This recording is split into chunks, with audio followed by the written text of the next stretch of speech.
All right, so let's get this going. Let me first tell you who we got here, in case you don't know. I'm sure that you do. But sitting right next to me is the former, we'll call you former, right? Former youth pastor of Saddleback out in Southern California, and now one of the founders of Download Youth Ministry. 20 years in youth ministry. You wouldn't know it to look at him, but he's an old man apparently. Help me welcome Josh Griffin.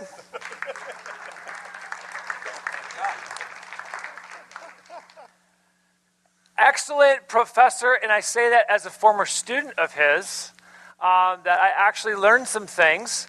Professor of Apologetics at Bjorling University, all the way from graduate student, and he even still teaches some high school students. So, this guy can take care of a full spectrum of students. PhD in the world of apologetics, author, speaker. Help me welcome Sean McDowell.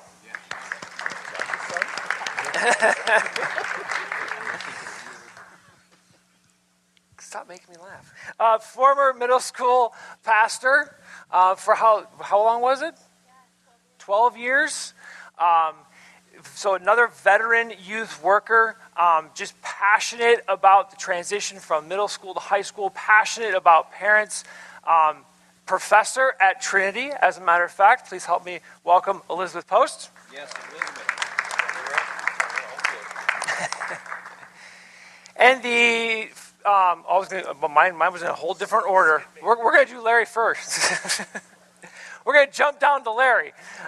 Larry Acosta is the founder of the Urban Youth Workers Institute, correct? Just an amazing advocate of youth and helping urban spaces develop youth leaders. Please help me welcome Larry Acosta. And Willow's own. What else can I say about you, Ryan? Gee, I don't know. You don't have a bio. I do have a bio. It's up there, but it's not up there yet. Ryan Gart is another veteran of youth ministry. Been all the way from here all the way to Arizona. We actually think we're at Hume at the same time, probably. I think you were one of the speakers when I was one of the little Wednesday speaker things. So I actually saw his picture. I'm like, who's this Ryan guy? But we're thrilled to have not only Willow's own, but a veteran youth worker inside youth ministry working in a place like this. Help me welcome Ryan Gard. Beast mode, baby. If you guys haven't noticed, we're just relaxing. This is not formal. So we're just going to hang out. We're going to ask a whole bunch of questions. First question is, I really want to get the whole panel. I want to get all of you guys. I want to hear every single one. So we're just going to go down the line with this first question. Is this whole seminar, we focused this thing on the idea of challenges in youth ministry. So we just want to start off by asking you guys, just flat out, what are some of the greatest challenges in youth ministry that you've seen from your experience and your diverse platforms? Really good. I'm just going to talk really loud, and this microphone's not on at all. So that's great. Oh, hi. There you are. Hi. It's great to see everybody. This is awesome. It's fun to have Dane Cook here. He was in a movie with Jessica Alba. That's awesome. Your comedy is incredible. Just wanted to say I'm a big fan, first of all.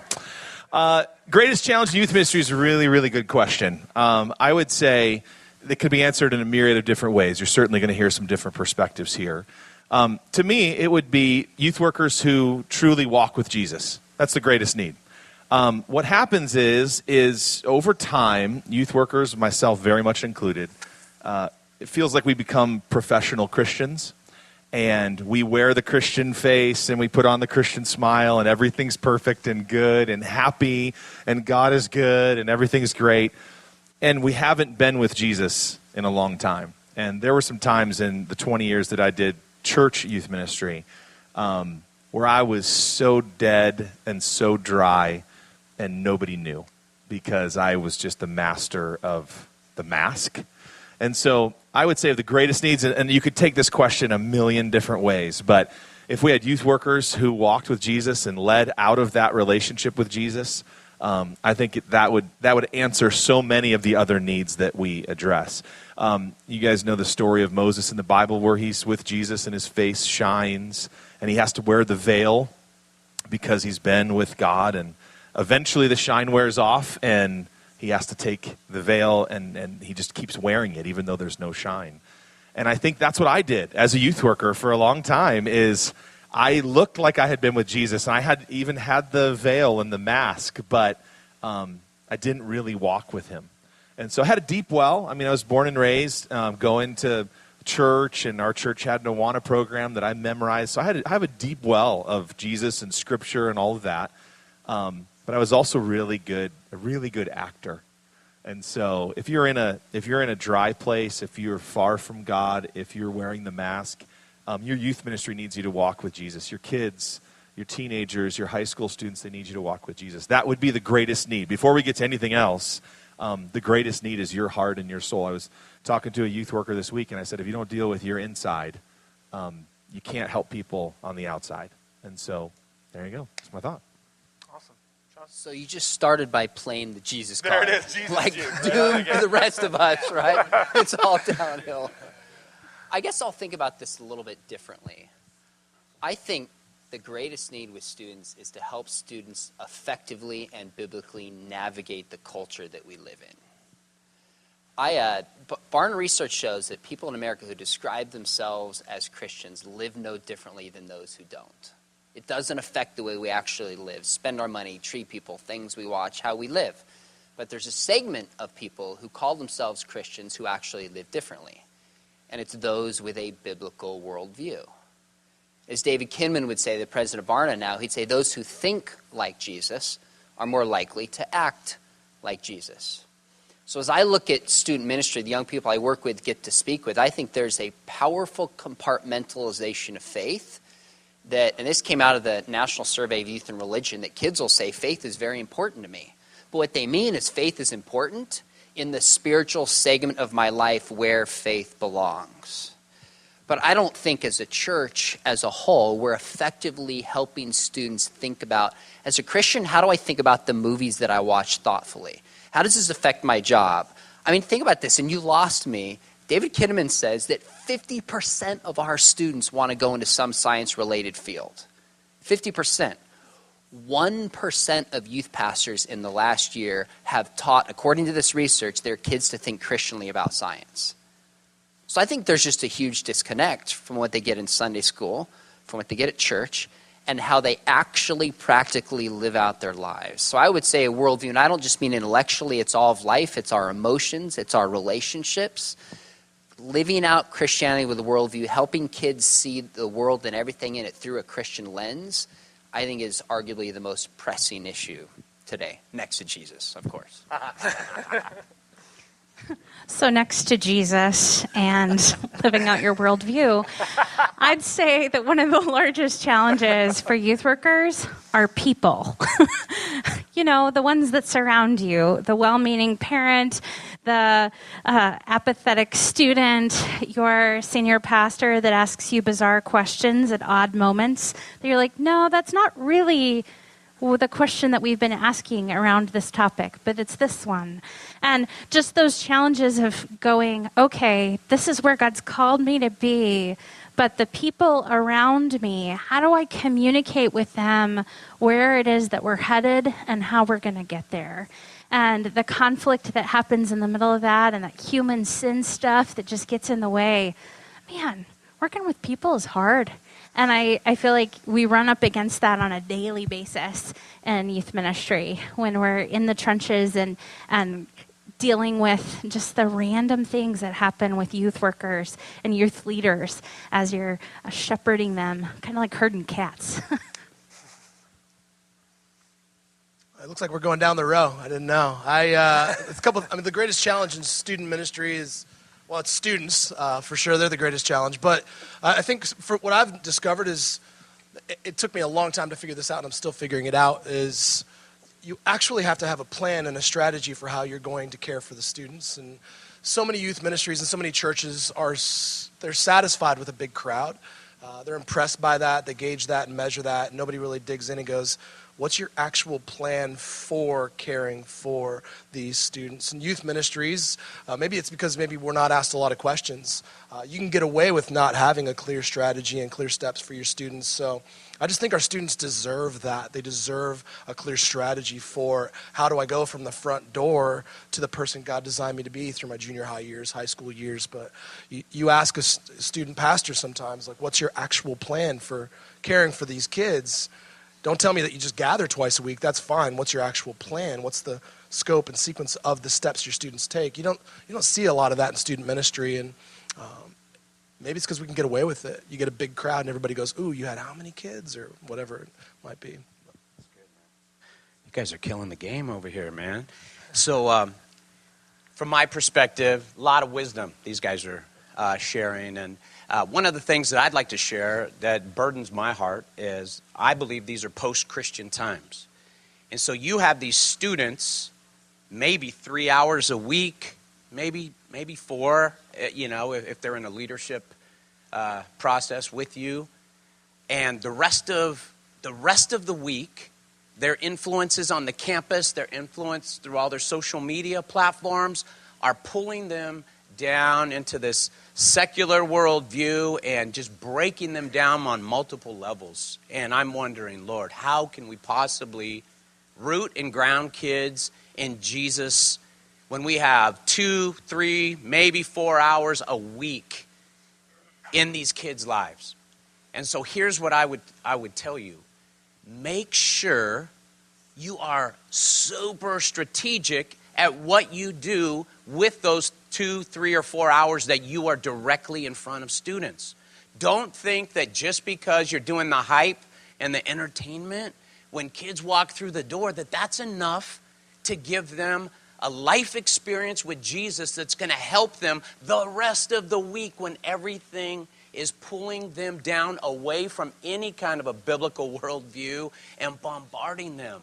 And so I hope you'll be scared straight to think, what are we going to do? So think about things. How am I connecting them to a small group leader that's going to reach out to them during the week, check on them, pray for them, shepherd them? What am I doing to take these kids on mission with me so their hearts break with the things that break Jesus' heart, so that there's some spiritual experiences that they're having that go beyond what I can possibly do in 2 or 3 hours a week.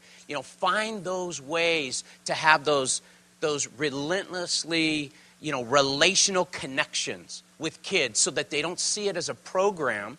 I'm part of a program, but there's people here who love me. Find ways to speak words of life to kids so that they see that you and your volunteers, it's not a job for you. This is who you are. You love to shepherd students. And man, just mission critical right here, guys. With the brief time that you have, make it count. Make it count. Awesome. Now, I know both of you guys touched on this, but Ryan, I'm going to point this one at you, is so much of the youth worker job and focus, obviously, is making sure the students have a relationship with Christ. But there are so many distractions, and it's getting worse, right? The more we have in technology, the more distractions we seem to be having. How do you keep the students' passion alive amidst all those distractions? Gosh, great question. I'd love to hear from a couple of you guys on this one. How do you keep the students' passion alive? It can't be a program. Some of this is obvious. It just can't be a thing you go to that is entertaining. They can get that anywhere. For me, it's been, how do I create a student ministry in which the students are permeated by the Word of God? I'm so tired of entertaining kids. It's easy, but it's exhausting, and at the same time, those are antonyms, actually. But for years, I thought I was winning because, thank you. One guy knows what. Yeah. For years, I thought I was winning because I had a handful of kids coming, but it was one day. I've shared this illustration with a couple of my team. It was one day that I realized I'm not working even as hard as most people in a corporate setting with what I have to steward. Meaning, I went to the gym one day, and just one day. But I went to the gym, and I don't work out very much. But I did go one day with this It was probably January. And I was like, I can do this. But I walked in and thought, no, I can't. I walked in and thought, all the things here are exactly what I need, but I have no idea how any of this works. So I did what every guy at the gym does that doesn't know what he's doing. I think I curled some dumbbells for a few minutes and did a sit-up or two and realized that's not my thing.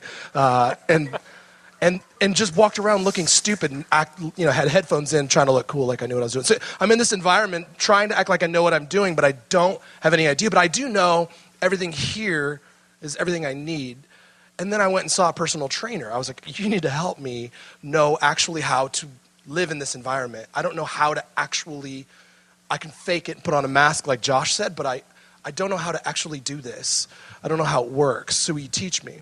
And then I quickly realized they put the girl at the gym, this little itty-bitty Asian woman who killed me that day, put more effort and energy and strategy and thought into teaching me how to live at the gym. Like, she gave me a personalized fitness plan for how to go to the gym. And I thought, she's working harder than I am with my students on like a personalized discipleship plan, like sitting with someone and not just giving them my best sermon or whatever I've got, but going, I should give you at least as much attention to detail and energy and strategy on how to live out your freshman year, the first 3 weeks of your freshman year, the relationships you form. So all the thought that the girl at the gym's putting into something that's valuable, but not as valuable as what we're doing. You just think of that and I go, my students deserve to have someone sit with them and go, this is how this plays itself out. This is how you should walk through this. Here's some, you know what I'm saying? So giving them really a personalized discipleship plan. Will that take effort? Absolutely. Man, the payoff on that is better than faking it, walking around acting like, otherwise we have a bunch of kids walking out into the world like me at the gym. Like just faking it. Like, I think it's all here, but. Man, to build on that, you can lead a horse to water, but you can't make him drink. I'm sure you've all heard that phrase. But my dad always says, but you can run him around a lot and get him really thirsty. and and the truth is that as we help them to be thirsty for who God is, it's in the life on life parts of showing them what this looks like and walking with them that they get thirsty for what it is that who is God and how can the Holy Spirit fill them. So I like that. I think I would add to that as well. I think it's relationships that make the difference. That's what makes faith sticky. It's a partner.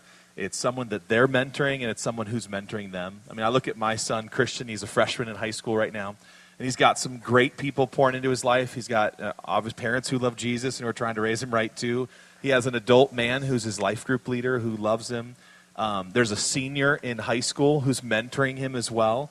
And then he's looking at ways of giving back and serving too. And so I think it is. It's relationships. It's life on life. It isn't always just the large group gathering with our whole youth group. All 30 kids are here. It's going and getting an oil change together and talking about faith and life. And it's that female student with you at the store and you're buying groceries.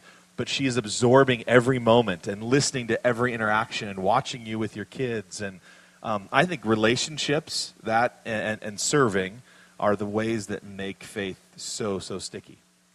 The only thing I'd add to that is helping them find their mission or a mission. A lot of times what happens in church, we focus so much what happens inside the four walls of the church. And what we need to help kids translate to is to understand the difference that they can make in the world. The generation you've been called to shepherd is one of the most cause-driven generations ever to be on the planet. And so take them with you on mission to do meaningful things in the neighborhood, in the community, across international borders. Find big and small ways for their hearts to break with the things that break Jesus' heart. That's what's going to help them experience the power of God. That's what's going to, when they are praying over that homeless person, when you're feeding them in their small groups, feeding some folks under the bridge in the cold winter night, and they've been asked to pray over that man, and they feel the Holy Spirit like empower them to pray the most bold prayer they've ever prayed, they begin to feel the presence of Jesus, that they are his hands and feet. If we just depend on what we do inside the four walls of the church, we're raising up church kids. We're not raising up disciples that will go and change the world. And so you get what you ask of them. So if you want to raise up world changers, take them out to change the world with you. The keys when you talk? Can we put someone on the keys? Just Yes. goodness. Yeah, to get them to care about the things God cares about, and then go, look, everything you do it all for the glory of God. Go find your career, do that for the glory of God. Go raise kids for the glory of God. See that as a part of doing what God's doing in the world. If they can attach that to it, obviously that's not the right way to say it, but it's beautiful. So, and I know part of this, I'm sure most of you guys would agree, I'm sure you guys would agree as well, that a big challenge in keeping students engaged is also on the parent side. Now, Elizabeth, I know you are super passionate about that parent relationship. How do you get parents involved to keep those students engaged as well? Man, the key is really to start early, because parents are terrified. The truth is that as they bring their junior higher to you, their middle schooler to you, they're like, here they are. And it's like having an alien in their home, because they used to have this sweet grade schooler, and now they have this person. And sometimes they know them and sometimes they don't. And if we can build in that, or even earlier than that, in our youth ministry, and really walk alongside of them and help them, it's huge. And you guys have all heard, we only have 3 hours with them and they have 5 bajillion. It's in the 5 bajillion that we have to equip them for those hours, right? How do they have conversations while they feel like taxi drivers driving them from thing to thing to thing? How do they have quality moments and place other adults around their student to really speak into them and say, this is what truth looks like, and this is what it looks like to live it out. And then the students can come back to their parents and say, yeah, so my small group leader, they just said this brilliant thing. And the parents like, I've been saying that for months. And there's this pain that happens in the midst of that. And if we can communicate to parents on the front end that we are your ally and we're working alongside of you, and as much as we can do with parents, small group leader breakfasts, or however you can get your parents and your small group leaders, or your parents and leaders to have FaceTime with one another so they can be on the same team, the better off you are. Absolutely. I'll add to that, too. Now that I have a freshman and a couple of middle schoolers in my home, my perspective on what parents need has changed a ton. I thought I knew because I read a book by some guy somewhere, probably Willow Creek, I don't know, that said, this is what you should do for parents. And now that I'm a parent, I need the right information at the right time. And that's it. Like, it's pretty simple. My partnering with parents philosophy now, so an example, a really, really practical example would be, I'm a parent and I'm about to pick up my son from camp. And they're texting, the buses are 20 minutes away. Well, send me an email in those 20 minutes when I'm sitting in the car in the church parking lot that says, here's what happened at camp. Here's 3 starter questions. Take them out for dinner. I know they're exhausted, but have a good conversation. Ask them a few questions. It's exactly what I need at exactly the right time.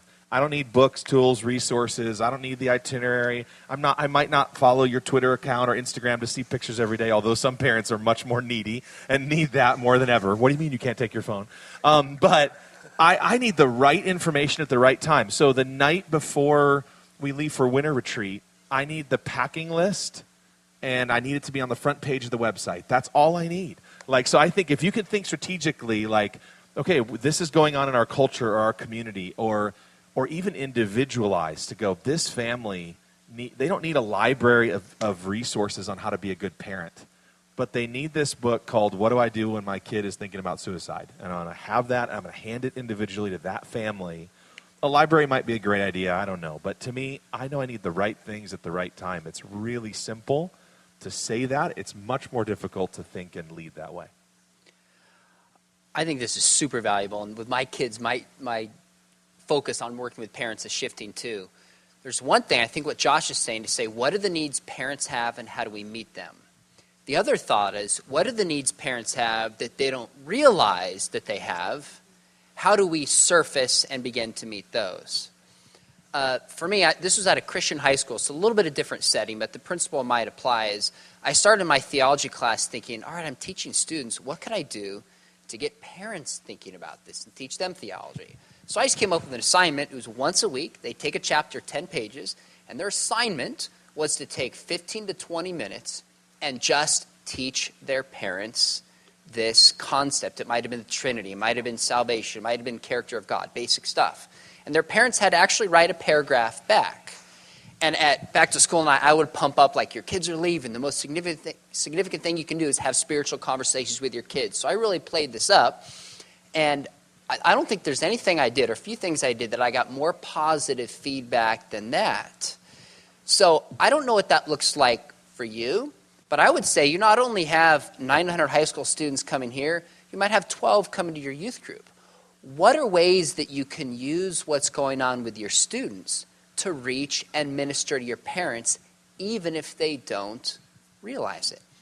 That's a big question to maximize our ministry and our impact. All right. Now, I think it's safe to say students are starting to go through or have maybe been going through some things that we as old people have just not experienced. Speak for yourself, man.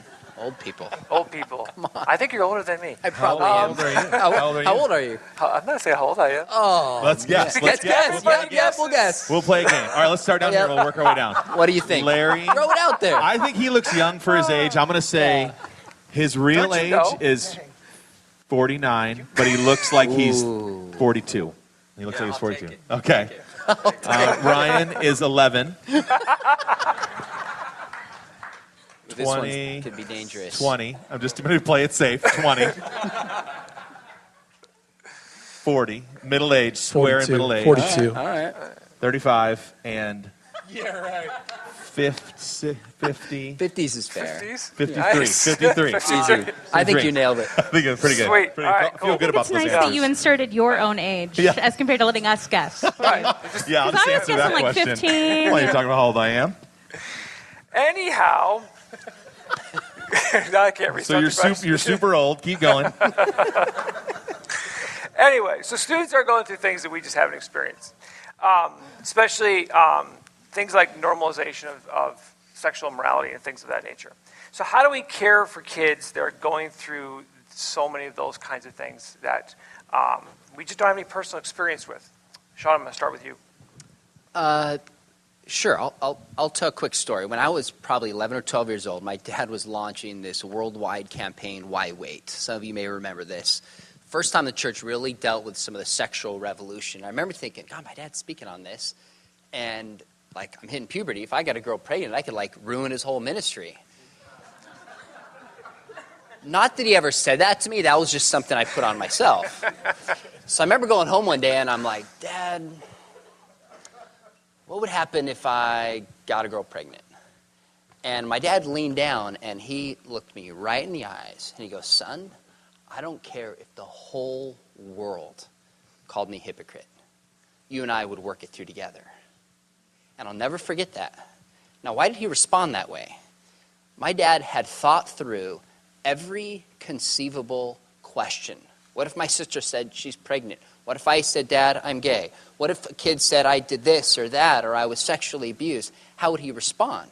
Because when we don't think through the kind of circumstances, then we respond out of fear, we respond out of anger, we say things that we regret. So part of this is to just do some research, whether talking to kids, listening to them, reading books, reading articles. There's a ton of ministries that do this, whether it's Center for Parent and Youth Understanding, whether it's Homeward that send out weekly alerts of what's going on in youth culture.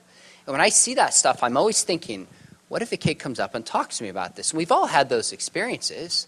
So we may not go through and probably don't go through the same things that kids are going through today. Sometimes I hear stuff that inside I'm going, oh my goodness, you're 13 and you've seen this and experienced this? But I've thought through in my own mind, how do I respond with grace? How do I respond with kindness? How do I respond with calmness? And then we don't have to have experienced these things, But if we're ready and we think that through and we're aware of culture and we've thought through practical ways to respond, we can help these kids through all sorts of things that happen today that shock you and shock me. Building on that, the reality is that it's a cross-cultural type of experience. And a lot of times we need them to be our native cultural guides. They're so ready to share with you their world a lot of times if we're genuinely interested and not secretly with a motive behind the scenes, but just genuinely interested in who they are and about their music that they love and about this small sector, because it's not like it used to be. You can't just learn the top 40 and I'm good. Yeah, there's like 45 top 40s, depending on which segment of music it is that you're hearing and they're listening to and they've invented their own term for. And so how do we bridge the gap? So we've been doing this cross-cultural ministry a long time. We just have to apply some of the things we've learned along the way to our own students in the midst of their lives. So for me, when I was a junior high pastor, the first 3 years of ministry, I did 3 years of junior high ministry. I did my time. And then, yeah, man, I ain't never going back. Don't say never. Well, I thought Couldn't hang? Couldn't hang I is was, what I hear. yeah, that's what I'm saying. Couldn't hang with the junior dude. high youth workers. Scott Rubin's been a junior high pastor for 48 years. Yeah. And just kidding. He's my boss, and I'm fired. It's been a good run. Be on churchstaffing.com I hear of a later junior on. high position that's hired. Yeah, Come back when you can't stay so long, man. that's right, too. So I walked into that setting. I wasn't a Christian growing up, and so I'd gotten all sorts of mess and shared really honestly some of my struggle and some of the bad fruit, biblically, is what we would say in my life. And then I met junior high students who in 2002 were dealing with things that I didn't deal with or see or experience until I was 17. So I had 12 and 13-year-olds that were dealing with things that I didn't have to even process until I was 17. That just blew my mind. But then I quickly realized all my brokenness and how it manifested itself in my life, it looked different than many of the things going on in my students' lives, but the root was similar. There were only a few different things down here. Like the bad fruit kind of looked different in people's lives, but the root, that brokenness, that looked the same. So I just try to peel back beyond all of that. I know there's some more questions coming that talk about real specific manifestations of brokenness, but you look at it and it's a worldview issue, it's a heart issue. There's something deeper beyond this thing that you're seeing, this brokenness. And so, but I've tried to lead from any platform I've ever been given with vulnerable, honest brokenness, desperate for grace still today, and that levels the playing field. So when I teach, I do my best to make every kid in the room go, well, if God could do something in that loser's life, then there's hope for me, And so I don't try to impress anybody. That's exhausting. Ryan, speak into as well there's animosity among students. There's bullying, online bullying, and texting back and forth. So many things that we don't even see happen because it's behind a curtain. In light of what you're already saying, just speak to how do we help students navigate through those kinds of situations. Gosh, wow, yeah.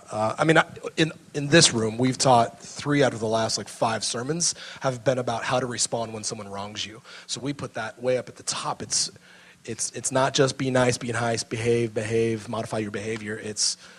We have to get to the core of why do you have that knee-jerk reaction to act that way, and why do you swing back? Why do you gossip back? Why do you tweet back? Why do you snap back? Whatever the back is today, I've lost kickback. There's all sorts of backs, but trying to go back to the core and just going, what did Jesus do when the world wronged him at its worst? And there is a lot of that nonsense, but we just teach our kids where the true strength comes from. Over and over and over again, we talk to our kids about what true strength looks like, what true security looks like, and what true confidence looks like, and not playing the game. So I don't know if that's the answer you're looking for, but we're just constantly going. Let me add, I want to add one more layer to this, and then we're going to get some live questions going on here.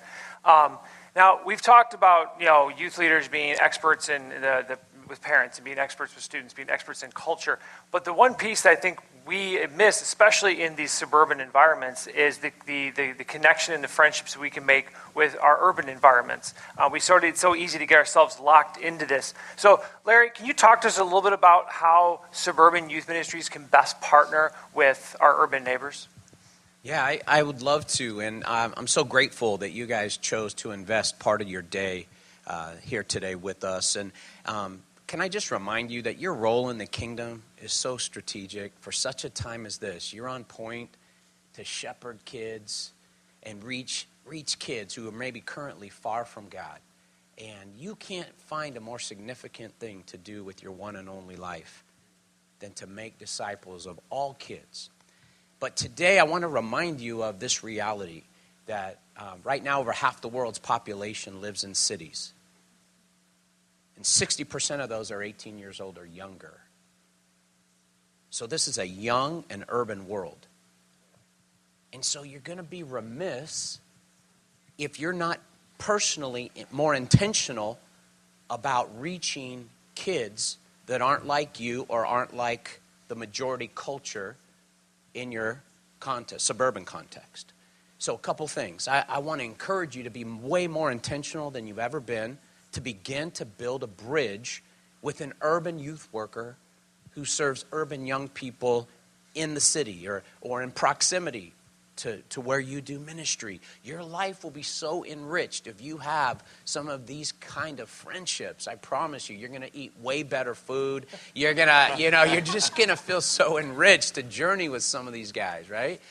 The other thing is your students. There are students that you shepherd currently that go to campuses and schools that have friends from different backgrounds and cultures. Is your youth ministry ready to engage and take the gospel to all the kids in your community, not just the dominant culture kids? I want to exhort you to find ways to build bridges with those kids. Your youth ministry will never be more fun than when you get some of those kind of kids in your youth ministry. Those kids that don't have a ton of resources, but they love everything you do.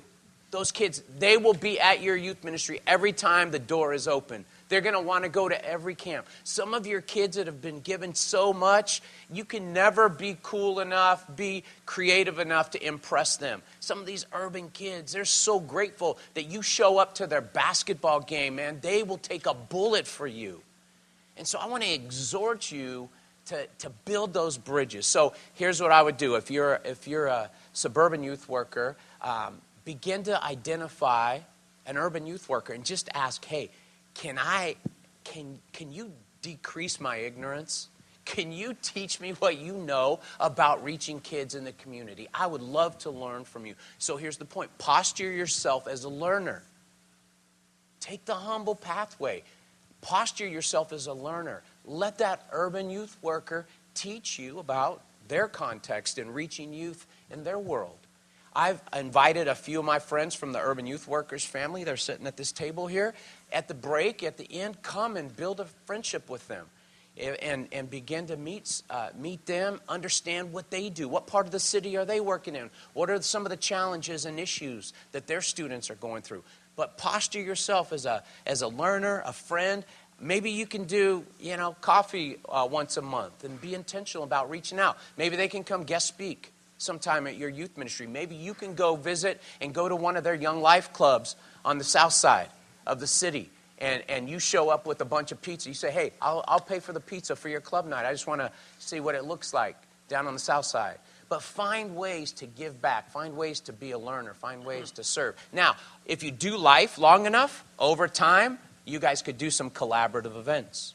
You could do some things where you could have suburban and urban kids going down to an after-school center and volunteering together, or to go feed some of the homeless together who are living under a bridge. Or you can find some ways to connect and beyond. But let it get there naturally through relationship.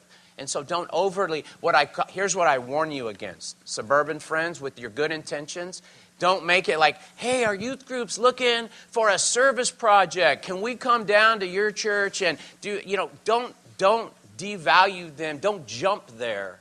Let that come out of relationship.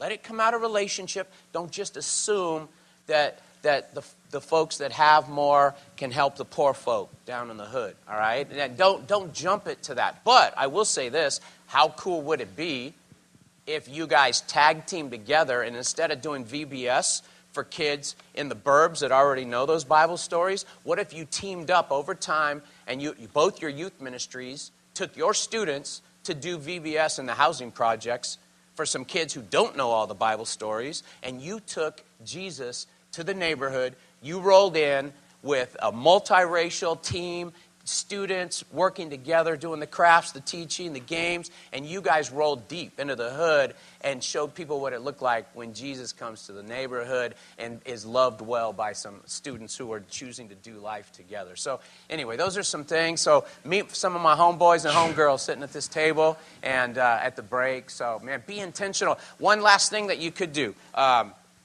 Shameless plug, our ministry has an app, UIWI 2.0. UYWI 2.0. It's in your bag. There's a card in there. Here's what you could do. Download the app, and then you would just click on the people icon within the app, and it will show you some of the urban youth workers in the Chicago area who do urban youth ministry in this area. You could instant message them and say, yo, dude, I know you don't know me. I'm some crazy white girl from the burbs, and Larry Acosta told me that you are killing the game in your city. Can I come check out your youth ministry? That's a good impression of white suburban Greetings girl. in the name of the Lord. That was on point. It's Reverend Ryan from Willow. Anyway, just like So anyway, I'll shut up. I'm talking too much. Sorry. Where were the keys? Man. Hey, can we ask? Sure. Can I ask a real quick question?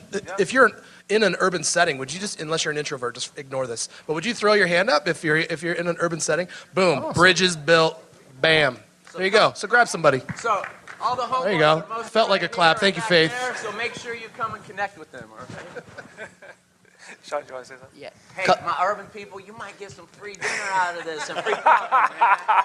Hey, y'all like soul food? You don't even need a mic. Yeah. All right. Sorry. I've had way too much coffee.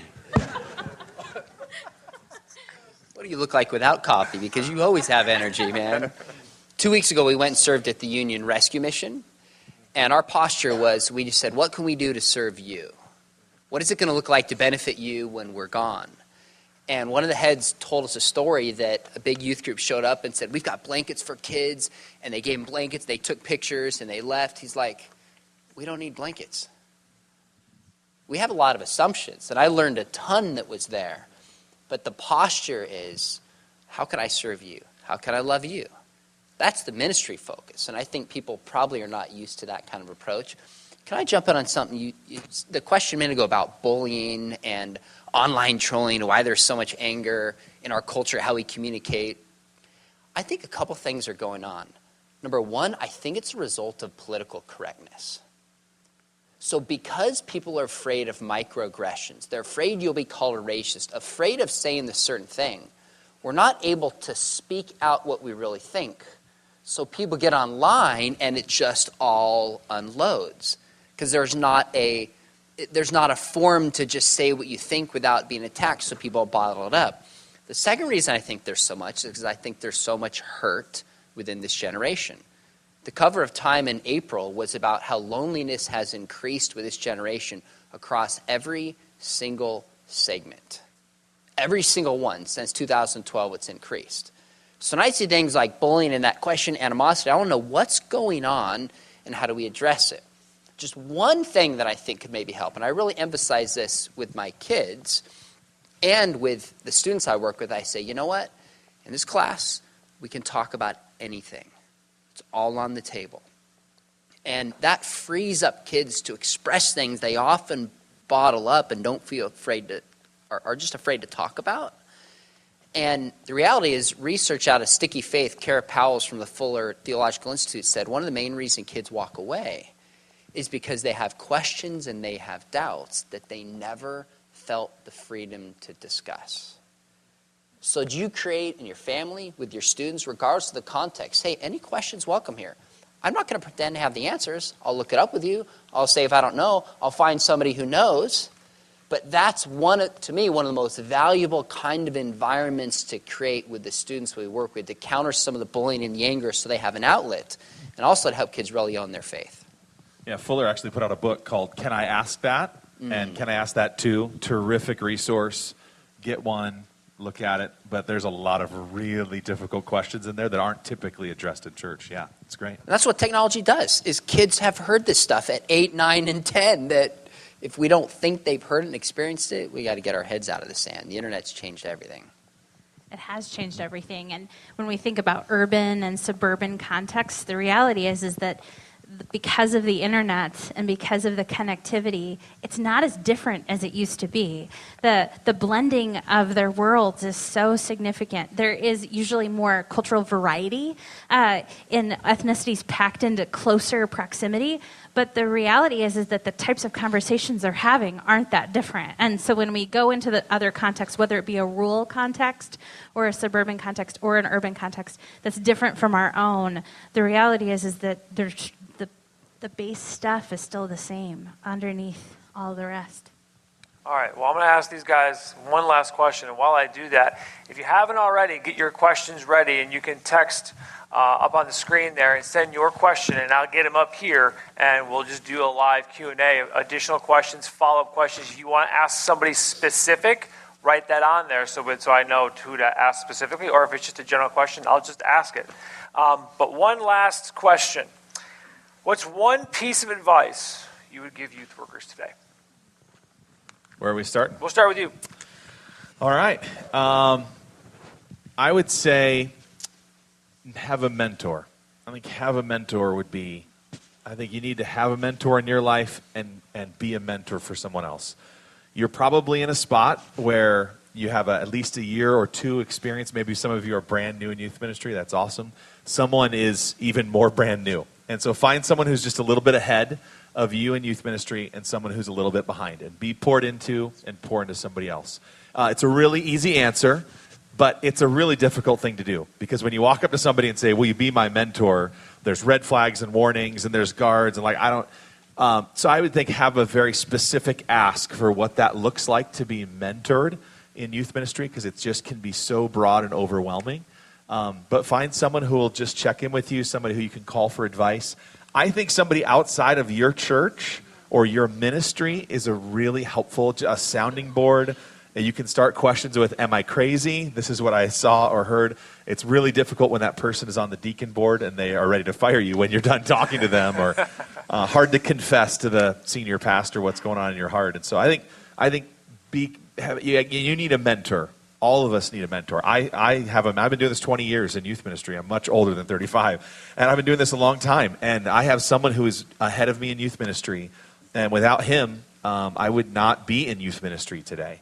And there's a couple specific individuals that I mentor. And I think virtual mentoring is good. There's some people who from a distance can help you over Facebook or a forum or something. But I think somebody in your life who's ahead of you, and then be thinking about the next generation, somebody behind you too. Mentors, big. I was thinking about that really fast, though. If you ask me, or if you ask someone that is busy to be your mentor, immediately I think it's a fantastic thing. A doorway to that might be, can I buy you coffee and ask you 3 questions? Can we just get together? Can I buy you lunch and just ask you? I just have 2 questions I want to ask. That's a great start to that conversation, and then just keep asking them over and over and over and over and over again, and they won't realize they're your mentor. Because the mentor word scares them. They go, Yeah. mentor, I don't know anything to tell you anything. Like, mentor, that means I'm like old and crusty and but the 3 questions, wow, I've got some things to say because of the fact I've become old and crusty. And so the reality is that that's a gift to them as well as it is to you. If you do it in the right spirit and you're respectful of their time, it can be a gift to both of you. I'm going to give you 2, sorry.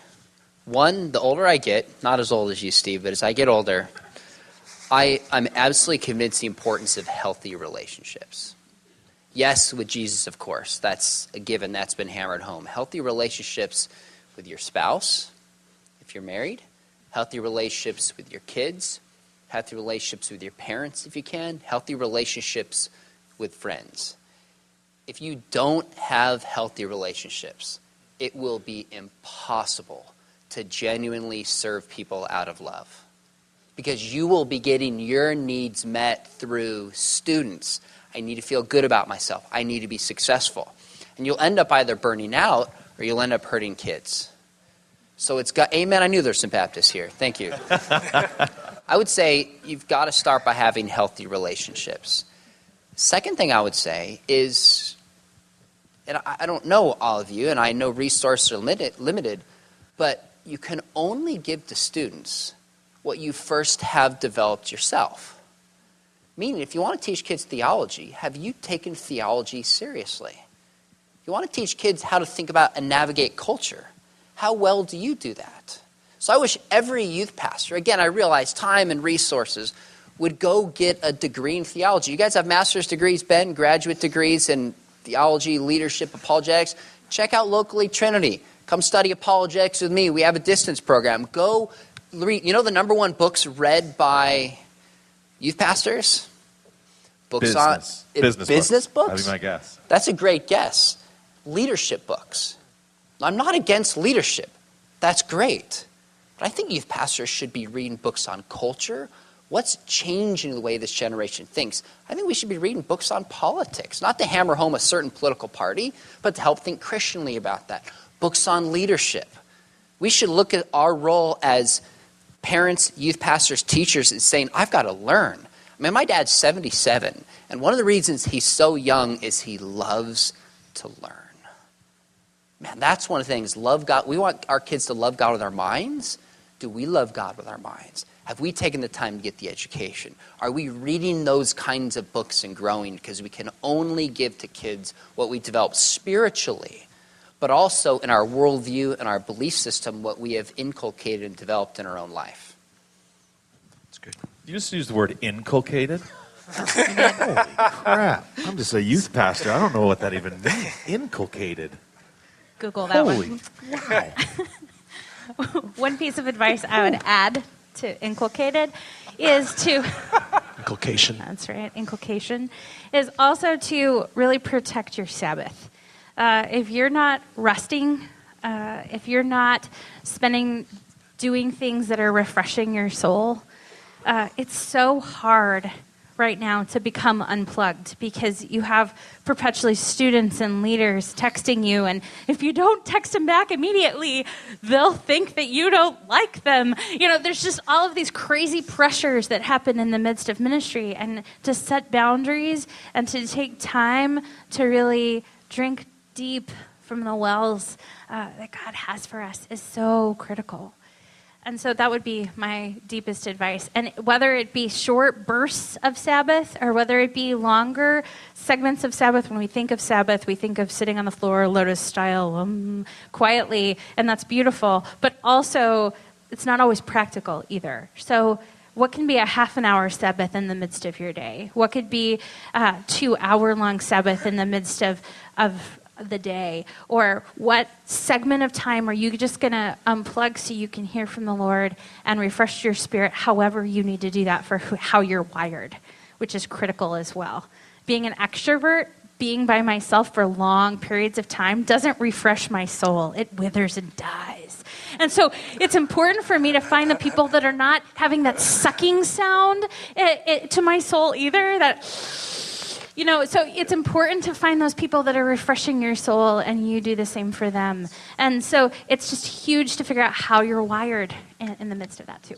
That's good. One quick thing I would say is be famous with a few. Be famous with a few. What are you doing to make disciples? We said earlier, I started by saying there's so many distractions these kids have.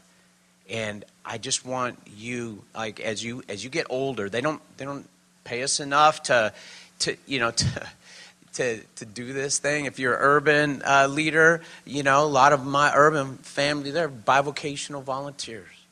And so what I want to do is remind you that use your one and only life to make disciples. So be famous with a handful of kids, help them grow deep, and that money can't buy a transformed life. But your life will grow rich in ministry if you see these kids that are still walking with Jesus even after they graduate from high school, that they're still walking with Jesus. So be famous with a few. Let me remind you, if you're not making disciples, you've missed the assignment. And disciple making is relational. It's holistic. It's in multi-facets. It's out in the community. It's in the neighborhood. It's doing life with kids, going with you on speaking engagements. They're in your house. They're doing life with. They're on the journey with you. Sometimes you put them up there to share their testimony. Sometimes you have them pray over someone. You're developing leaders. Sometimes you're pouring into them. But it's very holistic, but it's one of the richest, best things you'll ever do with your life. Try to create a structure in your youth ministry where different adults are pouring into some of those kids, living out that kind of Christ followership. And I promise you that no matter how long you are at your existing ministry, it will feel rich, and there'll be depth and substance, and you won't feel like you're wasting your life entertaining kids. You'll feel like you're rooting and grounding kids to journey with Jesus over the long haul. Be famous with a few. Jeez, that's good. I'm sick of following you. Just a simple thing for those of you that are married or will be someday. I'm the high school pastor at Willow Creek, but my primary focus is a little boy named Griffin, a little boy named Gavin, and their little sister Hadley, and their mom. And if I don't give them my best, then I lose the right to shepherd this church. If I don't shepherd my family well, then Peter says I lose the right to be a shepherd in the church. And so that for me is a constant, sort of a tug. Like I'm wired up to get here before the sun's up and let's go. But I stay home, make breakfast for the kids, get them dressed and ready so mom can sleep. And I think she might just be on Instagram. I don't know what, she can do whatever she wants for those 2 hours. But yeah, put your family first. And if you're not married, you just got to put your soul first, that sort of thing. And my original answer was going to be to teach them to care about the things God cares about, but you said that twice. And so I'm steal your idea. Yeah. If you're not married, along with putting your soul first, is putting that community of people together that are going to be like a family who know you closely and are asking you the hard questions that your family does. Because if you live by yourself, for my entire full-time ministry experience, I was single. And so I heard those and I went, okay, well, what does that mean for me? And the reality is that you need people who are asking you hard questions. You need people who you can share about what happened in your day, the good stuff, the ugly stuff, and you won't believe the story stuff. Because to go home and not have that's a gift that those other people around you miss out on. So place those people in your life and be unashamed to call them at weird times, and they're part of that family for you. And that you make sure to go home because you're the only one to buy groceries, and you're the only one to do those things in your life. And so then those things are still happening in the rhythms of who you are and in your life. So then if a family does come along at some point, there's space for them. And if they don't, there's still space. All right. Now it's time for your questions. So, I've already got them lined up. This first one is going to go first to Sean and then to you, Larry. Is that because they asked, or you're sending it to me? Well, that's the order I was given, so I'm assuming that's how curious. it was asked. How do we best reach out to non-believing kids in a post-Christian world, especially atheists? Yeah, Sean, you do that one. Giveaways. No? How to reach out to non-Christian kids, in particular atheists? Well, I guess I would say a couple things. I'd say, in my experience, a ton of people who are atheists and skeptics have some serious misperceptions about what it means to be a Christian and to follow Christ. For example, that it's just about politics for us. And some people it is, but it shouldn't be. Or that Christians hate gays, or all these misperceptions. And that clouds their ability to even see and judge the message of Christ. And I think that's best broken down by relationships. Obviously through prayer, but building relationships. And it takes time. I think the model of evangelism a generation ago was take out a tract, go knock on doors, bam, get people saved. I'm not against that in principle. If you want to do that, go for it. I've seen it still work at times. But there's also a lot of baggage people have relationally and worldview-wise that just takes some time to break through. So if you want to reach atheist kids, and I've had a ton of conversations and interactions, I would say go on their turf. Don't just expect them to come to youth group. Sure, invite them, bring them in. That's great if they come. But I'd find out, where do they hang out?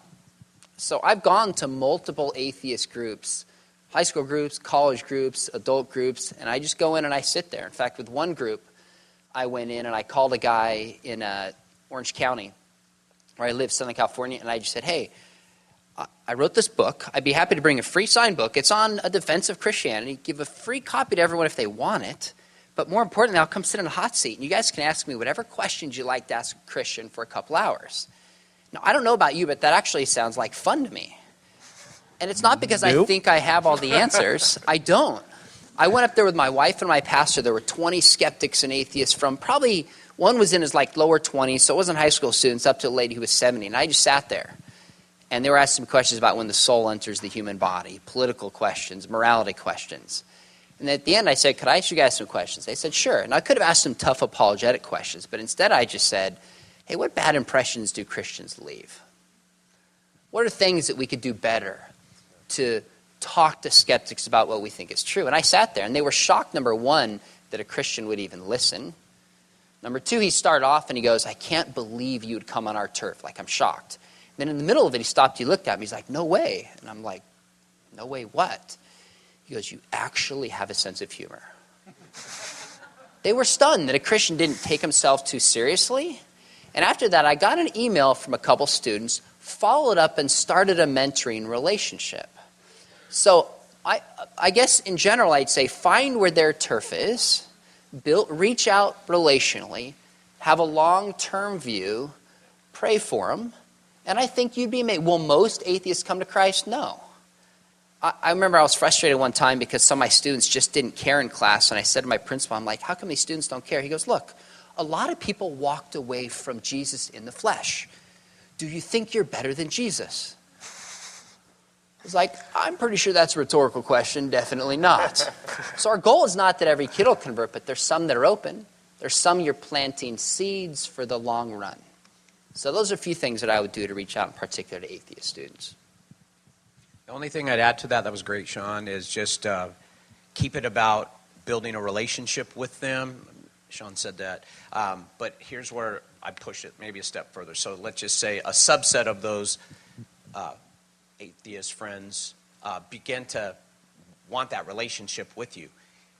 Maybe begin to shift the conversation to the point where you say, a lot of people don't realize what Jesus was really all about. He was really for the people from the margins. He was really for the underdogs. And Matthew 25 stuff, the incarcerated, and things of that nature. Hey, I would just be wondering, would you be willing to go with me? I have some homeless friends that, live under the bridge, and I try to get down there every few weeks and just kind of hang out and take some food and feed them and love on them.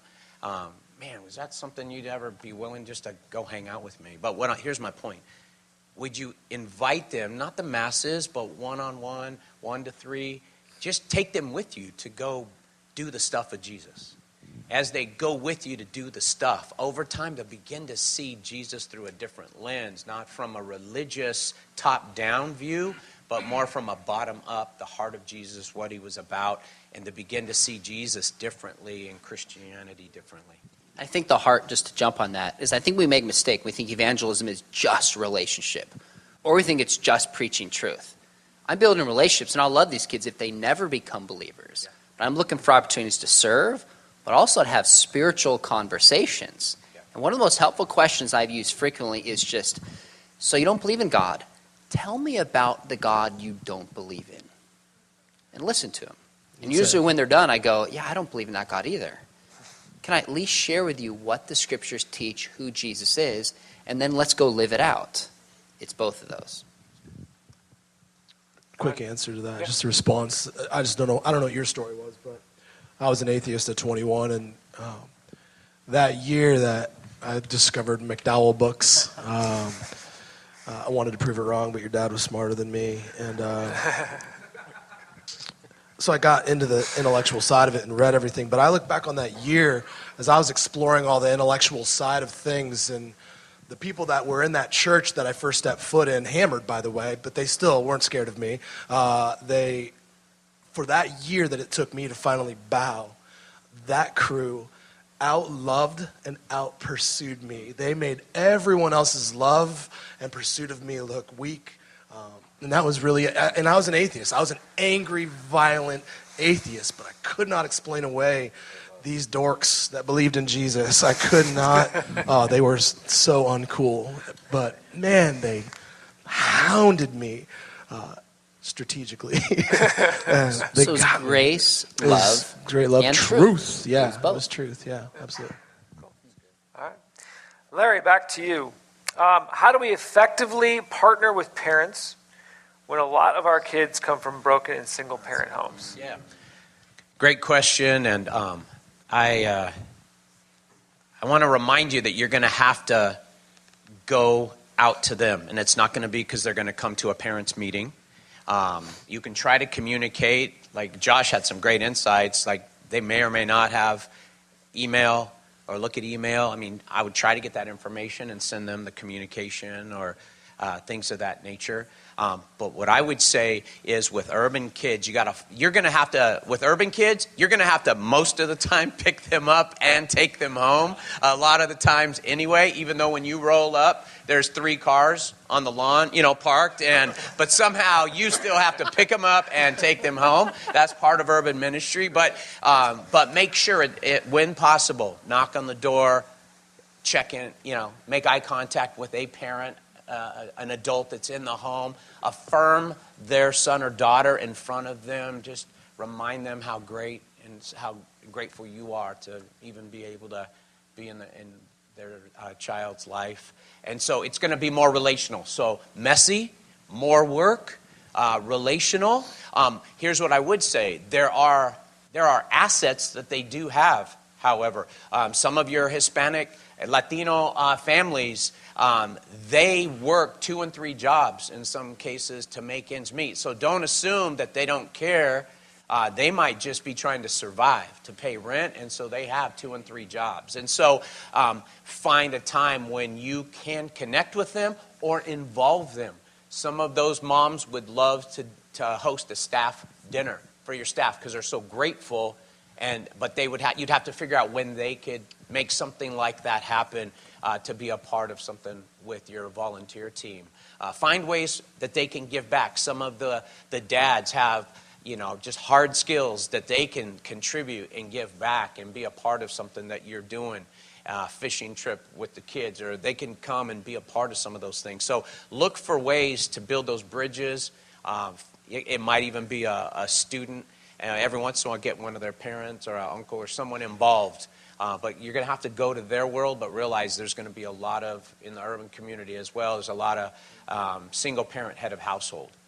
And so imagine what you can do to try to connect with those moms and connecting them to one another, honor them, host them, and find ways to serve them. You're going to have to go out and connect with them. They're not going to all be able to come to the church, to your meetings. And so love them well. With urban kids, there's a lot of times you can reach the family through love that way because they know they're broken. They know they need Jesus, and they're very responsive to the gospel, so be encouraged. Man, and with that, it's hard work to win their respect and their trust, but once you do, they're your strongest advocates. They're telling everybody else about you and about the ministry that's happening there because there are very few people that are leaning in and saying, we believe in what your kid and we believe in what's happening in their life. And so hard to win at first, but man, what a gift. All right.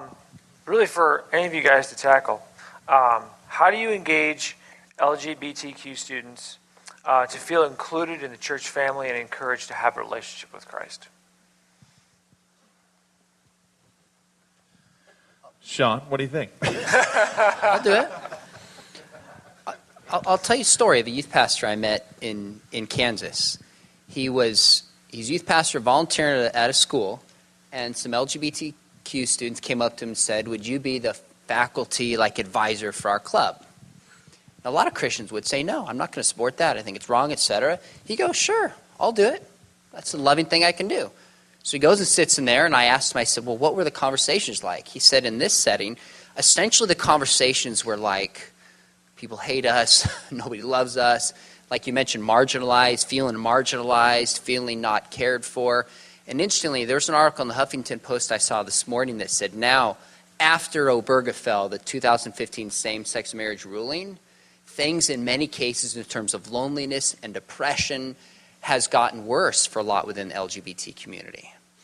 And he said they were having these conversations. He said finally they turned to me, they're like, why don't you hate us?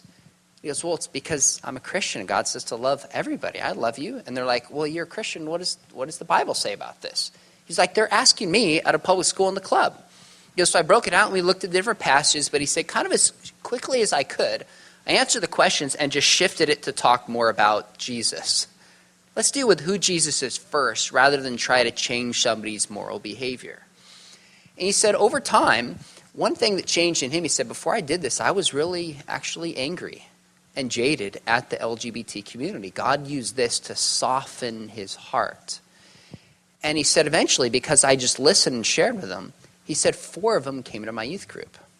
3 of them became Christians. So there's a few things he did. Number one, he went out on their turf, in this case a club. He showed love and care for them as human beings. Also brought it to the person of Jesus first. Helped them feel like they were part of it as much as anybody else, but without compromising the message of Jesus. Because there's a temptation to say, well, just give grace.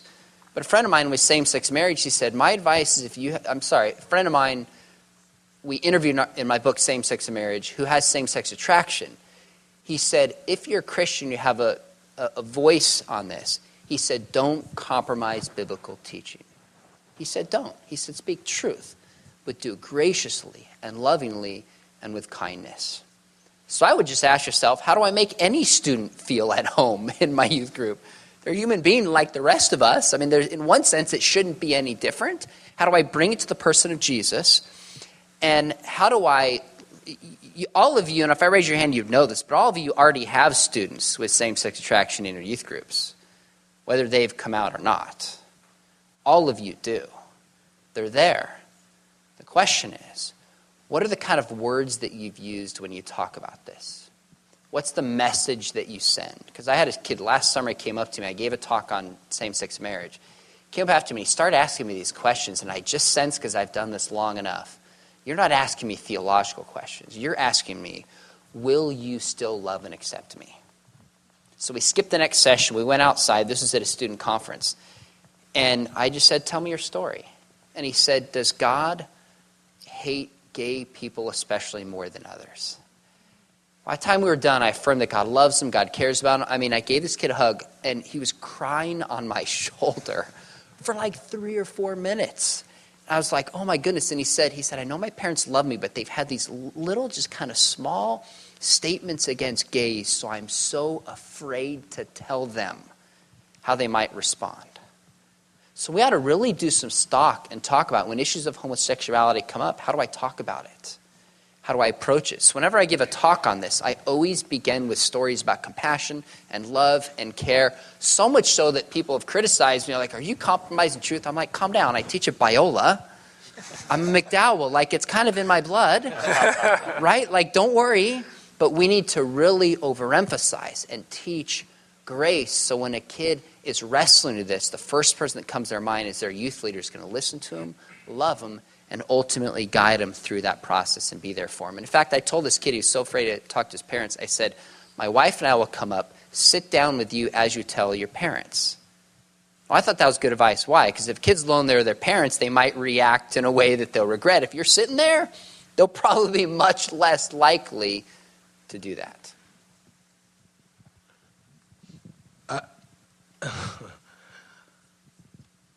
I had this conversation in my last church with a student who had just graduated out of my ministry. I had him for, 7 years, since he was a little junior high and all the way through high school. I didn't know until his senior year when he came out that he was gay. And I'm sure I'd taught on it and taught maybe something like that. And then I sat with him one day because he came out, and I just said, can we get together? Can we grab coffee? And I'd just love to hear your story, that sort of thing. I'm doing all the things I've been trained to do, like have a conversation, not a platform, that sort of thing. I was like, fine, let's have a conversation. And in that conversation with this 19-year-old, he shared his story, how it all happened, where it's all been, when he discovered it, the whole thing. And then I said to him, I wasn't saying this in some masculine way. I said, essentially, I've never been attracted to the same sex. From the 5th grade on, I remember the moment that I saw that girl. I was like, her name was Star. You were incalculated, or what was it? I was inculcated. Inculcated. In the 6th grade, there was a girl named Jamie, and then now there's a woman named Lindsay. And for my entire life, as long as I've known, I've always been, attracted to women. And so I said to this young man, have you always been attracted to men? And he said, it's been, since I can remember, it's always been men. And I just, okay. For me, I said to him, if there was a moment where it was either one, where it was like, I could totally, and then I chose one, and then was told later that I chose wrong, I would understand that sort of tension he was facing. But for him, just like me, it had always been that one thing. And I'm not, you're like scared, I'm going off the rails here in a second, just be careful, hold on. And he just said, he asked me, can you imagine when you gave your life to Christ, if in that moment you had said yes to Jesus, you were a Christian and you were in, if the youth pastor, the college pastor, he said, told you that's great, praise God, I'm so glad. Here's the thing. Your attraction, the only attraction you've ever known to women, is actually not God's design. You're either going to need to be celibate, which the Bible calls a gift, by the way. So you're going to need to be celibate, or God's going to change your heart, and one day you're going to love men the way you're supposed to. If it was flipped. No. If my attraction to women was unnatural, and he was to tell me, imagine I'm 21 years old, I say yes to Jesus at college briefing in California, I go, amen, I'm in, and then after that, he goes, here's the thing, your attraction to women ever since the 5th grade, that's wrong. Here's the deal, God's going to make you attracted to men. He gave me that scenario of, would I still be a Christian if when I was 21, Sean Birch, my pastor, went, here's the deal, one day God is going to change your heart and you're going to love men. You're going to be attracted to men, or you'll be celibate for the rest of your life. I say all that not to muddy the waters, but in that moment he gave me that illustration and said, Ryan, what would it be like for you to be told one day you're going to, and if that doesn't happen, then you just need to be obedient. I'd go, well, that'd be incredibly difficult. So what I said to him is, I've essentially said the same thing to you, and here's what I need from you. I need grace until I figure out this whole thing. You know what I mean? Like, I asked him for grace. Instead of teaching grace or welcoming him or loving the sinner, hating this, none of that. I just said, dude, I need grace from you because I have you, and you truly do love God, and you cannot imagine being attracted to women. And so in that moment, here's what I just say to you. I'm not trying to mess up your theology. I'm just saying that this is unlike anything else. It's unlike any other thing that the Bible calls sin. It's unlike anything else. I've always known I shouldn't lie. I've always known I shouldn't cheat. I've always known I shouldn't steal. I know I shouldn't get drunk. I know I should, all those things. But this is for this young man. It's all he's ever known. And so I go, I need grace. I need grace with this young man. And asking him for grace, really, it seemed like, it just seemed like such a healthy thing for him just to go, I have this Bible that I believe in. I have this God and this resurrection that's wrecked me. And I have you. I need grace because I have both of these things, and I don't want to do anything that shows you any kind of unlove or whatever. But I also have this Bible, this Word of God, and I have this conviction that it's true, and I have this worldview that it's given me and all of that. So I need grace because I have both of these things. I don't know if that helped or hurt. Again, I might be fired. I'm not sure what I just said, but it's been real. Depends how much we take it out of context. Anybody else want to touch before I move on? All right. If you want one good book on that, Same-Sex Attraction and the Church by Ed Shaw. Fantastic book. He's a pastor with same-sex attraction, and gives practical advice how to address this. Same-Sex Attraction in the Church by Ed Shaw. Fantastic book. That's good. All right. A little on the lighter side, how do you address and prevent leader burnout? On the lighter side, burnout. Burnout. Well, we got really serious there for a moment. This is slightly lighter. We did. I like it. How do you not burn out? That's a great question. What I love is meeting youth workers that have been in it for a long time. I think as I get to travel and speak a little more now, it is so awesome meeting youth workers that have been in it a long time, 10 and 20 years. In youth ministry, we measure careers in months or maybe a couple years. You know, the average day of a youth worker, all the statistics and all that stuff. And I would say this is a great question because it'd be awesome if instead of going to youth worker events and seeing different people every year, or instead of the first 2 years in youth ministry, a book written by Doug Fields, that's a bestseller because of the turnover in youth ministry. It's great for his royalty checks, but it's bad for our profession and our calling. And so I think you've heard several of the keys even that I think begin to answer this. I do think walking with Jesus is a big part of it. I think mentoring is a huge part of it. I think getting in touch with your calling is a really, really big thing. I know exactly the moment where I went from going into business to I'm going to be a youth pastor. And through the good, bad, and ugly of doing youth ministry for 20 years, I have held on to that calling, going, I want to serve youth workers and serve churches for the rest of my life. So what for many people would have been, a derailment or an exit ramp turned into a speed bump or a hill to climb, knowing that I'm going to keep going on that road. And so I think a big part of it is knowing when you were called and how you were called and holding on to that calling through the tough times, because otherwise you're gonna leave youth ministry. And so mentoring, walking with Jesus, that's all a part of it. But do you know when you were called and why you do youth ministry? That's been a huge one for me. Man, that's huge. And it also, just right alongside of remembering when that was, write it down. Remember that. Go back and read it again every so often. But right alongside of that, the question is not, what do you do to just prevent burnout? What are you going to do when you are burnt out? Because the reality is if you do it any length of time, there are going to be moments where you are burnt and you are burnt out, that you are tired and used up by Jesus. And you're already wrecked by the gospel, and then you're wrecked by the stuff that you're dealing with in the midst of it, and because of the great stuff that God's doing, as well as the really hard things. And so the question is, what am I going to do? What are the deep wells that I need to go back to and remember? And to look at all the different areas of life, because if any of them are redlining, that's going to affect all of the other ones. And so it's so critical for us to say, okay, these are the things I'm going to do when I'm beginning to sense the burnout happening in my life. And these are the questions I want people to begin to ask me in those moments. And frankly, it happens. Usually it sneaks up behind you before you're like, oh yeah, I think I'm burnt out. It's the moment that I'm like, I'm so tired. Why, God, are you not speaking to me? And the reality is that you have just poured out this crazy quantity of ministry before God. It's like Elijah on the mountaintop, that he had to take 3 naps and be fed by the angels. And maybe it was only 2 naps, but it's this long period of time where he's like, just curse me and die. I will just die underneath this bush. And instead, we realize, wow, look at what just happened right before that. And if we keep, I have a board on my wall that's God sightings, because I'm one of those people who these amazing things happen and God is just so awesome. And wow, look at how he answered that prayer of mine.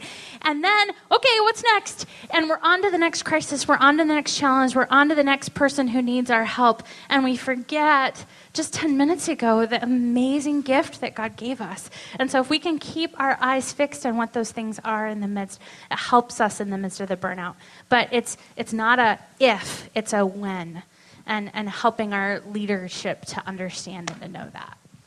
If you're in a season of deep burnout, I want to encourage you to do something bold and courageous. For me, I had an older youth pastor friend, He was single. I was single at the time, and I did not know what boundaries were. And I was going full speed, growing youth ministry.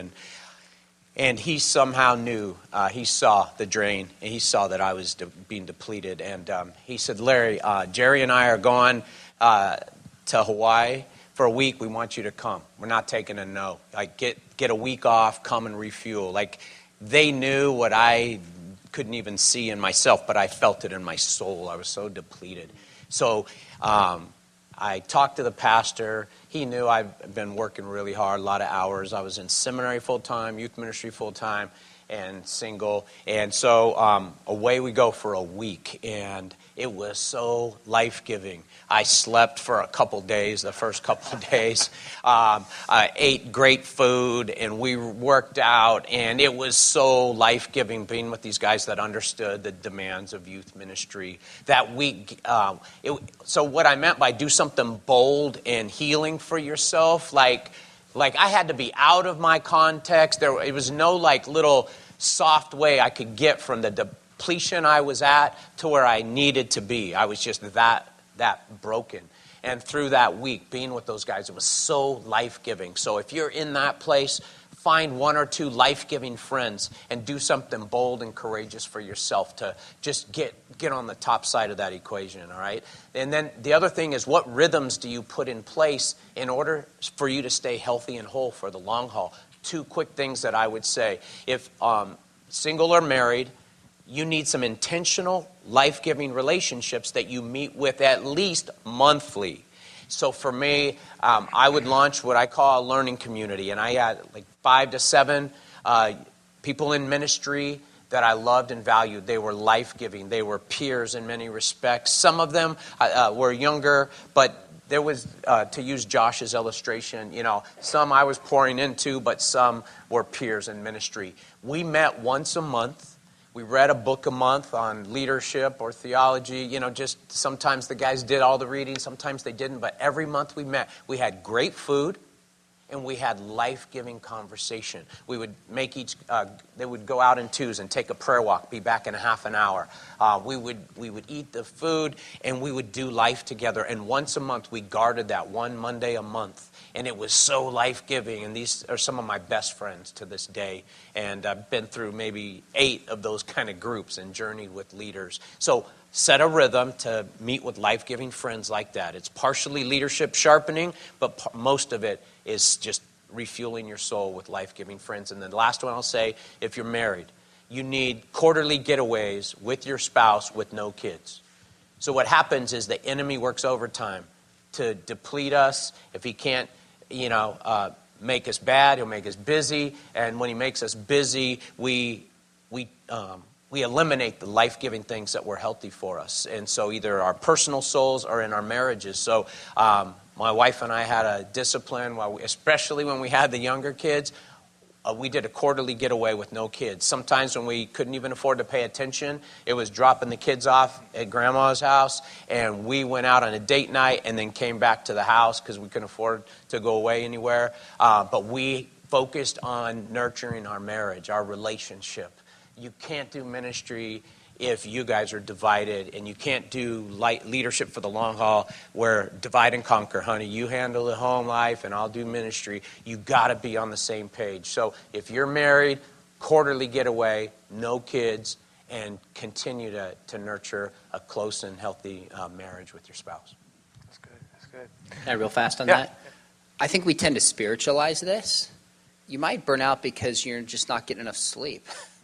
Might not be eating healthy enough. Might not be taking time off. I mean, Luke 2:52, Jesus grew in wisdom and stature, favor with God and favor with man. He grew intellectually, he grew physically, relationally, and spiritually. Like a stool, if one of those legs is out of balance, the whole thing comes falling down. So I think how we eat and sleep and these basic things, caring for ourselves as human beings, if we don't do that, it's only a matter of time before we burn out. Now, what that balance looks like for you might be different than it looks like for me. So we have to know ourselves and play to the way that we're wired. So I used to feel like I get burned out because sometimes after I speak, you'll know this, like students will come up and just dump their problems on you, and I feel like I have nothing left to give. I have found ways to just have boundaries for myself. It's not that I don't love kids, but if I don't have certain boundaries, I can't go home and be, loving to my kids, loving to my spouse, and just have the emotional capital that I need. So those kind of boundaries and just caring for yourself as a person, if you don't have those, it's not if you burn out, it's when. All right, final question. Elizabeth, we're going to start with you. Okay. If you were to give a must-read book, not the Bible, that's obviously a must-read book. Is The Message considered the Bible? Or is that a paraphrase? New Living Translation? Is that still? For you, sure. Okay. The Bible. So if you were to give one, I don't know how to respond to that. If you were to give one must-read book, what would it be? Just in general? For youth ministry? For youth these ministry? guys, if they need to read a book and you say this is the book they have to read, what do they got to read? Wow. I would say the one that's coming to mind is Hind's Feet in High Places by Hannah Hurdenard. Go old school. Recapture what it means to weave a story and to insert rich biblical truth into it. And walk with much afraid up the mountain. You will encounter your children. You will encounter your leaders. It will be a little journey, and it's a quick read. That'd be my recommendation. Now we can go any direction you want. I think I'm the only one up here that hasn't written a book. So any of these guys' books, and you know that I have a blog, RyanGuard.net. I haven't been on there in years, but check it out. Pictures of my kids. I always say the same book, and it's on my desk. Every sermon I ever write, I go to the same book. It's not a youth ministry book. You have those books, and if you don't, we could tell you about youth ministry books. There's fantastic ones out there. But the Divine Conspiracy by Dallas Willard is on my desk every day. It's got a scripture index in the back, so you can go, I'm teaching on John 8 this week. Bam, Dallas said something about that. That book, actually, when I read that book for the first time, it made me go, I don't just believe something, I'm not just going somewhere. I can actually change, and here's a roadmap for that. Dallas is just brilliant. So, one that I like to challenge youth workers to read, not a youth ministry book. It's called The Celtic Way of Evangelism. Just because I think youth workers need to think about new ways of evangelizing kids who are outside the four walls of the church, outside of faith, and begin to think about how you can build bridges and take kids with you on mission and allowing kids to belong even before they believe, and creating a culture in your youth ministry where kids are living the Christian life out and engaging culture beyond the four walls of the church. So, Celtic Way of Evangelism. Well, you took mine. I'm a big Celtic guy. So shoot, I have to think of a new one. I love you there. I'm just teasing.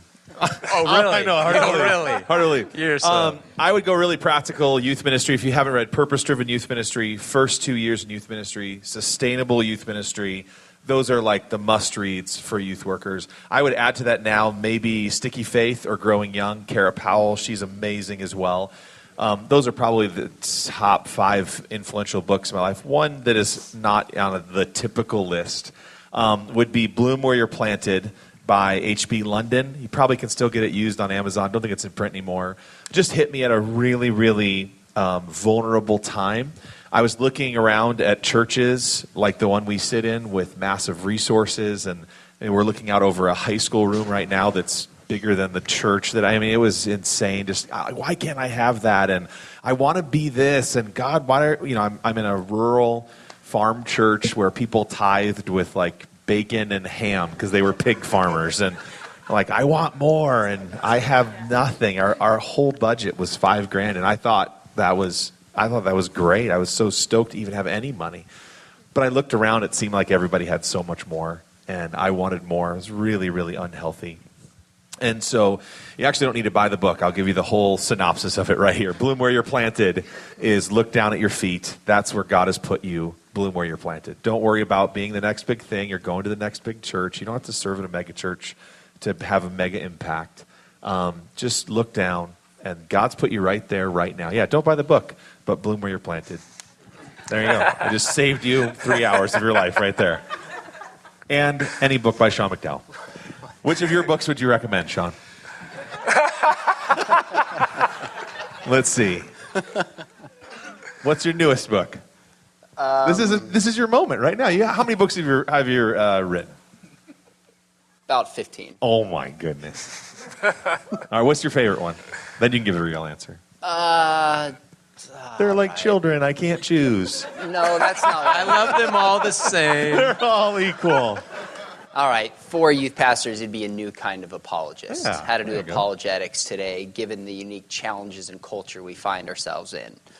I would say, for me, since one of the themes that came up was being healthy in kind of the spiritual life first, if you've never read Henry Nouwen, you need to go buy Henry Nouwen and read him like yesterday. HenryNouwen, Henry Nouwen, passed away, I don't know, a decade plus ago. Former Catholic priest who gave up teaching positions at Harvard, lots of money and fame, to go become a pastor at a handicapped community in L'Abri. I believe it's in Canada. And his whole focus was, I wanted to really minister to people that didn't care who I was. And I was broken, and all I had to do was show up and serve out of just my brokenness rather than out of the things I can do well. And pretty much anything he's written is good. The Way of the Heart is actually, I'll just say the one. My favorite one is The Return of the Prodigal Son. The Return of the Prodigal Son by Henry Nouwen. For me, at that stage in my life that I read it, was a game-changing book. Loved it. All right.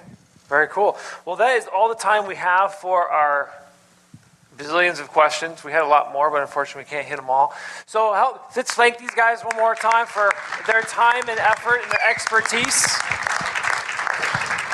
Some of my urban families up here, so if you want to be intentional about building relationships with some of my heroes in the faith, please come and connect with them before you leave, please. Thank you. So before we go, we definitely want to give you guys a chance to sort of connect and mingle and talk with these guys, visit Trinity, all kinds of things. We've got time set aside for that.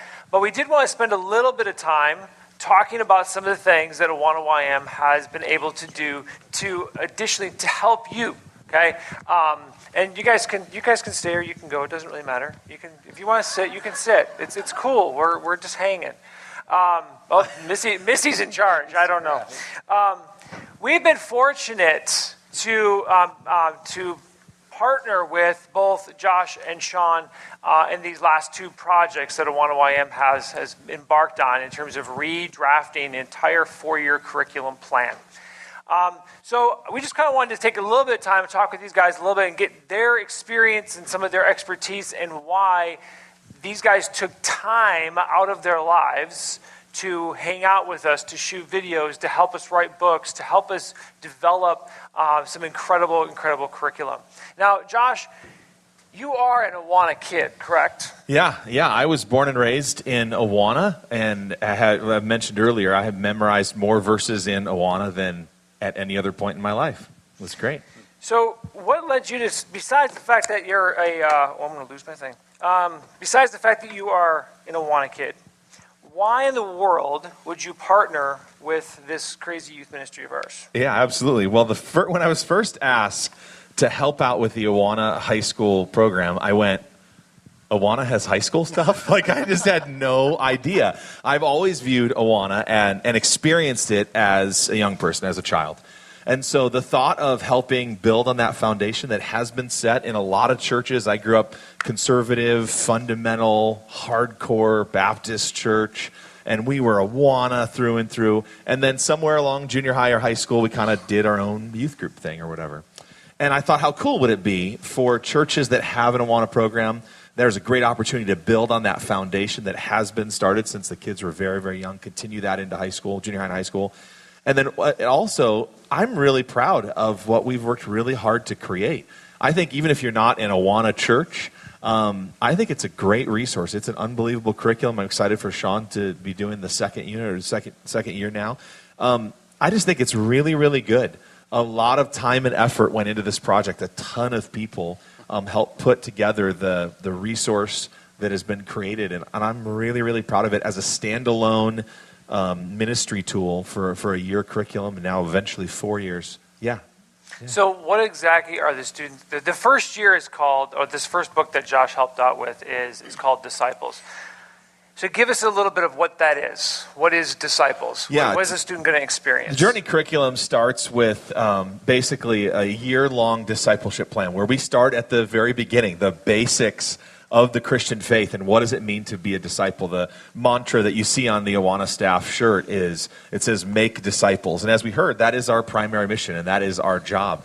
And so I think it's a great recap. It's also a great foundation for those students that might not have that big foundation of faith of what it means to be a disciple. It gives them practical insights and next steps to really live out their faith.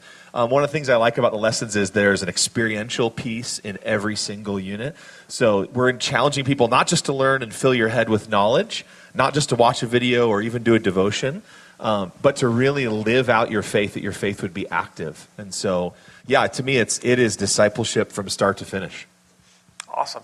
Now, we didn't stop there, right? We kept going. We know that it doesn't just stop with, okay, you're a disciple. There's a now what sort of atmosphere, right? So we called on Sean over here. Yeah, so I take all the surface stuff, right, and then Sean takes us to a deeper place. Right, we go much deeper in. With real truth. Yeah.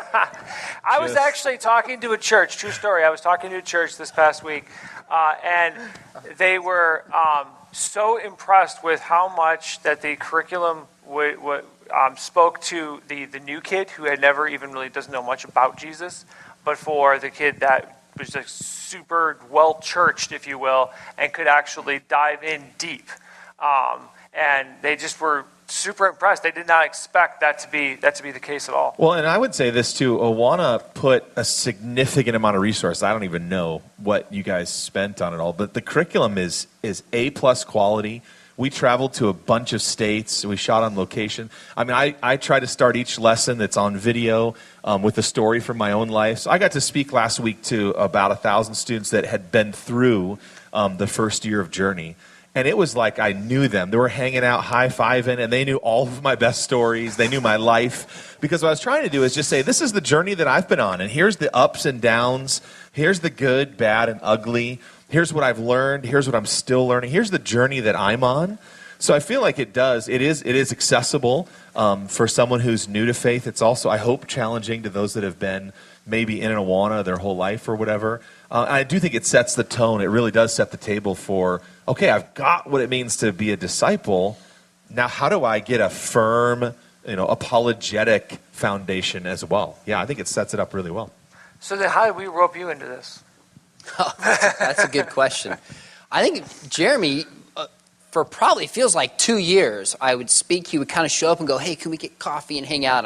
We're thinking about doing this project. Now looking back, he was like scouting super carefully to make sure I would be a fit. I see the strategy. And we talked for a long time. And I did it because of the reputation of Awana. I mean, that carries a lot.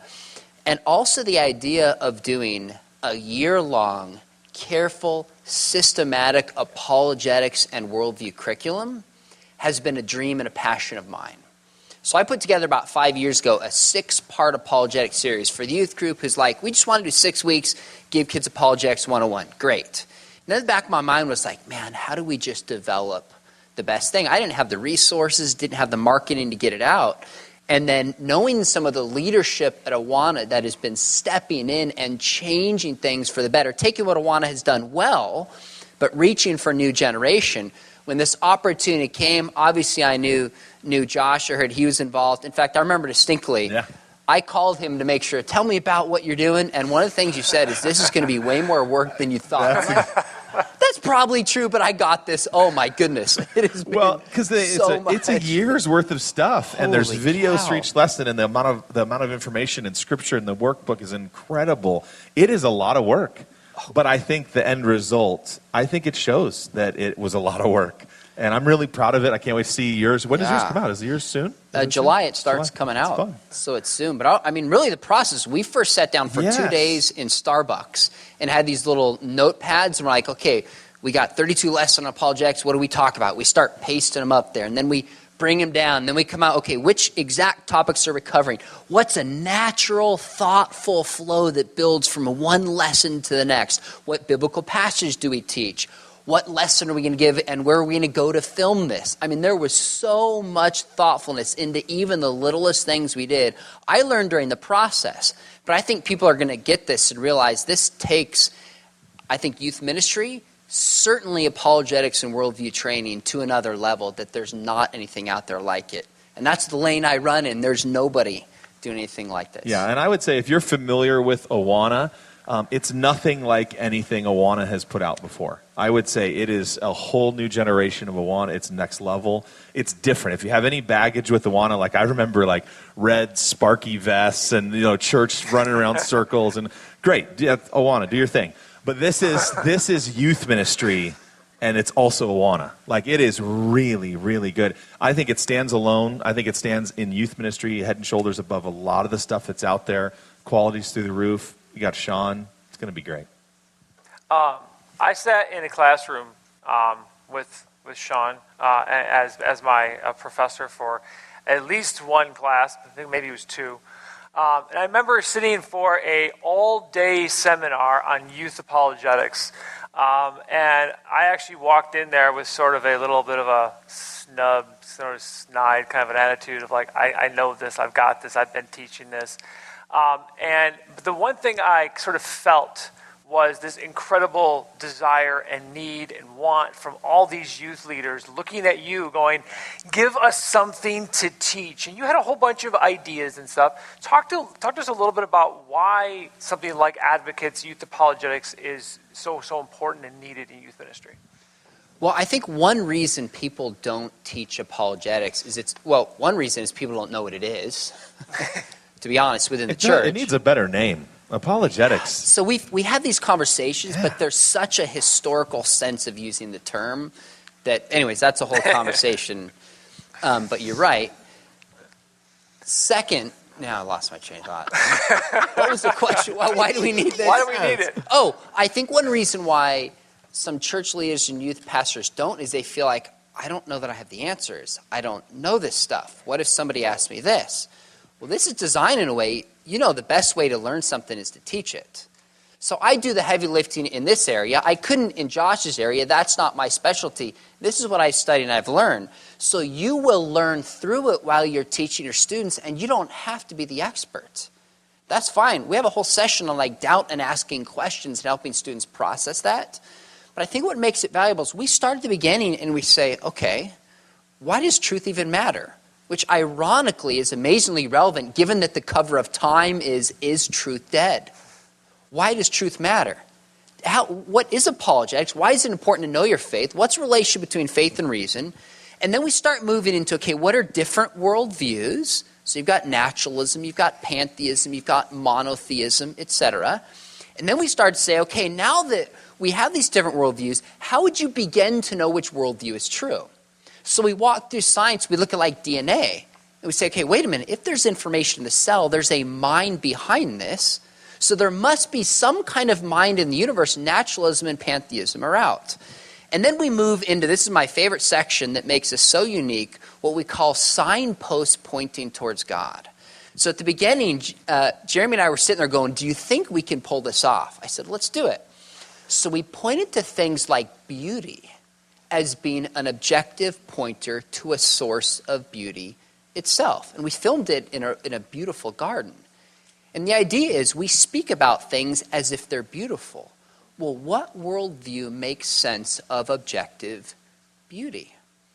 One of my favorite ones is on story. We filmed it at Saddleback in the refinery, and it made it look like a movie theater.